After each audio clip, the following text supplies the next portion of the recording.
সবুজ মাঠ, কাঁচা রাস্তা আর বাঁশঝাড়ে ঘেরা একটি ছোট্ট গ্রাম, নাম তার সোনারডাঙ্গা। এই গ্রামটি যেন প্রকৃতির কোলে লুকিয়ে থাকা এক টুকরো শান্তি। এখানে মানুষ কম, কিন্তু ভালোবাসা অনেক বেশি। সোনারডাঙ্গা গ্রামের এক কোণে ছিল একটি ছোট্ট কুঁড়েঘর। সেখানে থাকত রাহাত নামের এক কিশোর, তার বাবা মা আর ছোট বোন রিমি। রাহাতের বাবা ছিলেন একজন কৃষক। প্রতিদিন ভোরবেলা সূর্য ওঠার আগেই তিনি মাঠে চলে যেতেন, আর রাহাতও মাঝে মাঝে তার সঙ্গে যেত। রাহাতের খুব ভালো লাগত মাঠে যেতে। সবুজ ধানের ক্ষেত, পাখির ডাক, আর ঠান্ডা হাওয়ায় সে যেন অন্য এক জগতে চলে যেত। তার মনে হতো, এই গ্রামই পৃথিবীর সবচেয়ে সুন্দর জায়গা। কিন্তু রাহাতের একটা দুঃখ ছিল।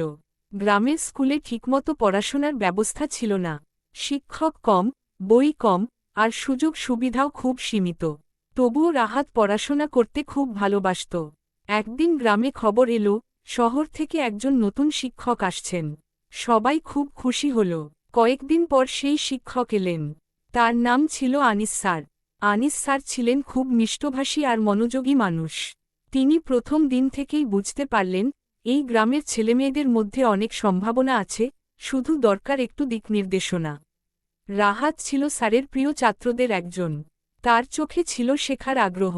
স্যার তাকে আলাদা করে সময় দিতেন, নতুন নতুন গল্প শোনাতেন, আর পড়াশোনার গুরুত্ব বোঝাতেন। একদিন স্যার ক্লাসে বললেন, তোমরা জানো, গ্রামের মাটিতেই সবচেয়ে বেশি শক্তি লুকিয়ে থাকে। এখান থেকেই বড় বড় মানুষ তৈরি হয়। এই কথাটা রাহাতের মনে গেঁথে গেল। সে আরও মন দিয়ে পড়াশোনা শুরু করল। কিন্তু হঠাৎ একদিন বিপদ এলো। সেই বছর বন্যা হল। গ্রামের অনেক ঘরবাড়ি ভেসে গেল, ধানের ক্ষেত নষ্ট হয়ে গেল। রাহাতদের পরিবারও বিপদে পড়ল। বন্যার পর তাদের ঘরে খাবারের অভাব দেখা দিল। রাহাতের বাবা চিন্তায় পড়ে গেলেন। তিনি বললেন, এবার হয়তো রাহাতকে পড়াশোনা বন্ধ করে কাজে নামতে হবে। এই কথা শুনে রাহাত খুব কষ্ট পেল। সে পড়াশোনা ছাড়তে চায়নি, কিন্তু পরিবারের অবস্থা দেখে সে কিছু বলতে পারছিল না। পরদিন সে স্কুলে গিয়ে চুপচাপ বসেছিল। আনিস স্যার তার মন খারাপ দেখে জিজ্ঞেস করলেন, কি হয়েছে রাহাত? রাহাত সব খুলে বলল। স্যার কিছুক্ষণ চুপ করে থাকলেন, তারপর বললেন, তুমি চিন্তা করো না। আমরা সবাই মিলে একটা উপায় বের করব। স্যার গ্রামের কিছু মানুষকে নিয়ে একটি ছোট উদ্যোগ শুরু করলেন। সবাই মিলে ক্ষতিগ্রস্ত পরিবারগুলোকে সাহায্য করতে লাগল। কেউ চাল দিল, কেউ টাকা, কেউ আবার কাজের সুযোগ দিল। রাহাতও থেমে থাকল না। সে ছোট ছোট কাজ করতে লাগল, কারো গরু চড়ানো, কারো দোকানে সাহায্য করা। এতে সে কিছু টাকা উপার্জন করতে পারত, আর পড়াশোনাও চালিয়ে যেত। দিন যেতে লাগল। ধীরে ধীরে গ্রামের মানুষ আবার ঘুরে দাঁড়াতে শুরু করল। নতুন করে ধান লাগানো হল, ঘরবাড়ি মেরামত হল। রাহাত আবার আগের মতো পড়াশোনায় মন দিল।